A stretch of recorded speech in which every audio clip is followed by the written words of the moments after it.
Welcome to Mana news, the fastest regional news. Parvathipuram Manyam జిల్లా సాలూరులో విద్యుత్ అంతరాయం కలిగే విధంగా విద్యుత్ శాఖ ఇష్టానుసారంగా ట్రాన్స్ఫార్మర్లు మారుస్తూ తమకు ఇబ్బంది పాలు చేస్తూ విద్యుత్ అంతరాయం కలిగిస్తున్నందుకు నిరసనగా పార్వతీపురం మన్యం జిల్లా సాలూరు పట్టణం 7వ వార్డు ప్రజలు జాతీయ రహదారిపై బైఠాయించారు. పట్టణంలోని గత వారం రోజులుగా విద్యుత్ అంతరాయం కలిగిస్తూ విద్యుత్ శాఖ వారు విద్యుత్ సరఫరా విషయంలో నిర్లక్ష్యంగా వ్యవహరిస్తున్నారు.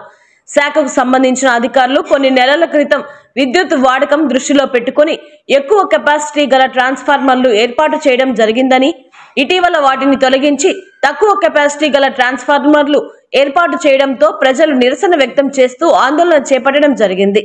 దీంతో ప్రజలు అధికారులకు వ్యతిరేకంగా నినాదాలు చేస్తూ ఈ నిర్ణయాన్ని విరమించుకోవాలని కోరారు.